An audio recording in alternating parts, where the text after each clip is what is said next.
Greetings all and welcome back to Globbits Gaming Channel. My turn now. Replay one of personal replays of myself and Phoenix and Dave in our Hellcats. We're in a Hellcat platoon and we're on Arctic region. I hope nobody from Wargaming is watching this. They were planning in patch 9.1 to nerf the Hellcat, to nerf its mobility and a few other aspects of its gameplay because apparently it needs balancing. It really doesn't. It's one of those tanks in the hands of a really good player, or any half competent player. It's a very strong vehicle to use. But you know, hey ho. So we've got a platoon of Hellcats, and we're on Arctic region now. This map has changed. It will be changing. Sorry, in patch 9.1. They're making some significant changes to it, and it's welcome change as far as I'm concerned, because there are only really two ways to go on this map. Generally, medium tanks and fast tanks, and the occasional tank destroyer go this way to the north, and all the heavies go and duke it out on the corner of Vale down in the south, and that for me makes for a very dull and boring game. There's no chance for dynamics. I mean, you can do all the things, don't get me wrong, but 9 times out of 10 if you get caught out doing it, you're just going to get destroyed. So we're using our speed and mobility to get into position really quickly. Most people stop here. We decided not to.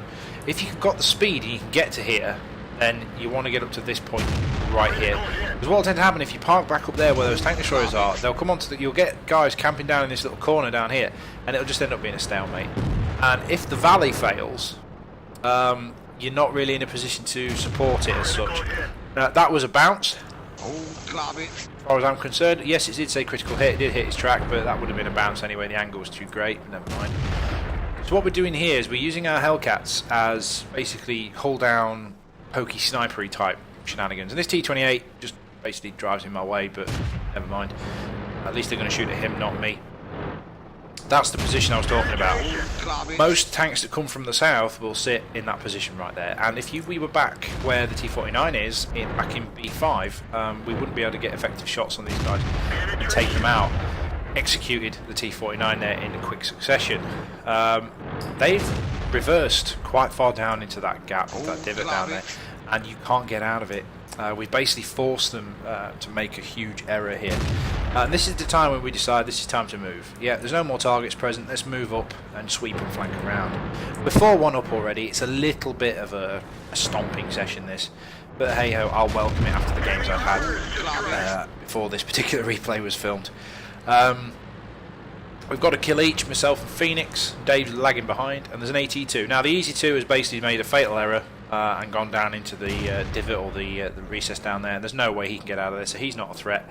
But a KV-1S, and I decided to shoot the AT2. Now, was it the correct decision?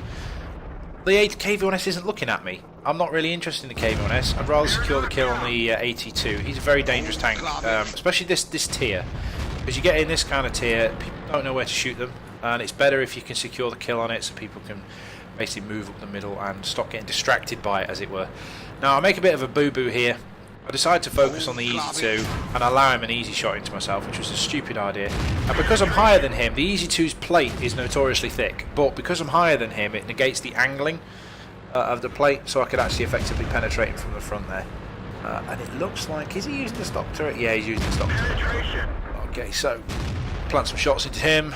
Basically, as a team, just whittle him down every 6 seconds or 6.9 seconds. Bounce that shot, and Phoenix secures the kill. There's enemy Hellcat up there. Fantastic, we can deal with him. He's alone. I don't know why he sat at the back there. There must have been a purpose for it. Bit of a snapshot there. Bit of RNG just there working for me. We're 11-3 up. This game is all but over. It's just now a case of can we secure as many kills as possible. We basically decide here amongst ourselves on TeamSpeak we're going to try and go for a brothers in arms. I'm on 3 kills, Phoenix is on 2, Dave's on 1, and there's enough tanks in order for us to do so. In order to do so, we're going to have to kill 3 out of the 4 remaining tanks. Now they ask a question, the Su-85, Asmodeus there, asks a question, cap or kill? Always kill. If you're 11-5 up, guys, go for the kills, for God's sake. You know, this is one of those opportunities where you can just get as much experience as you can. You do not get extra or any sort of a decent experience for capping.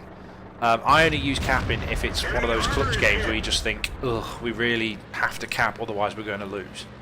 I very rarely see me actually capping out a game. So I'm on 3 kills, Dave's on 2, Phoenix is on 2, and there's 3 remaining tanks left. Oh, T40. T40, come on guys, get him. I take the shot there to weaken him and allow one of the guys to one-shot him, and Phoenix does so. So Dave now. Dave has to get one more kill. There's an stock M6 and I think it's a KV-1S. Is it a KV-1S? Yep, a KV-1S. I'm trying to go by the symbols. Now, they're on reasonably high health. If we check, the thing, M6 is on 768 and the KV-1S is on 142. So we can deal with those two. We decided to kill the M6 because he decided to cap. Now this is the situation now, the roles are reversed. It's a good idea for those guys to cap at this particular point because it's the only way they're going to win. They're not going to kill all of us. No way would they kill all of us. So capping, yeah, puts pressure on us, makes us do things. That's a good idea. But however, he is stock and we've got, oh yeah, we've got side shots on him. It looks like he's got the 75 but he has got the 90. Now I hold my shot here, 213 health, I can quite easily kill this guy, but I keep remaining spotting him and keep looking at him, stay pre-aimed on him just in case they don't, and I'm screaming, yeah, kill him, and Dave kills him, huzzah! Well done Dave. Again, that's secured as a brothers in arms. Last kill on the KV-1S, I get a bit kill hungry here, you know, may as well go for 4 kills rather than 3 extra, any extra damage is welcome. Oh yeah, 10 kills for the platoon. GG. And there we have it. Okay, personal score for myself. Don't get too excited about the 8,000 experience there. It was for a ×5, okay, but not a bad game to get for your ×5. Netted me 40,000 credits. Class 1 mastery badge, brothers in arms, and a Confederate. For me, Confederate just means you've been shooting everything and people are securing the kills for you, or kill stealing. But there is no kill stealing in World of Tanks. Alright, it's kill securing. Team score then.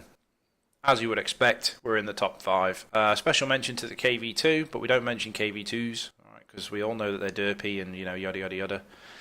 Still bristling about that comment, but never mind. Yeah, KV2 did really well. I got 2,400 damage. Dave got 700. Phoenix got 9. Not a bad effort for the platoon. Alright, any special mentions on the enemy team? Yeah, the KV-1S, 2,500 damage. I feel for him. Now, this was a special event where the guy who's first on the enemy team gets the same experience as the winning team, which he actually did better than me, and he was on the losing team. Unfortunate to him, big special mention to him. He actually got himself a Top Gun as well, so fair play to him.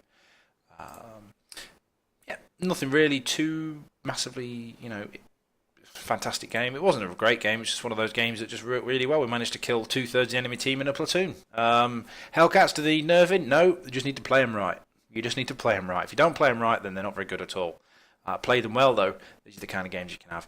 Take care of yourselves, guys, and I'll catch you later.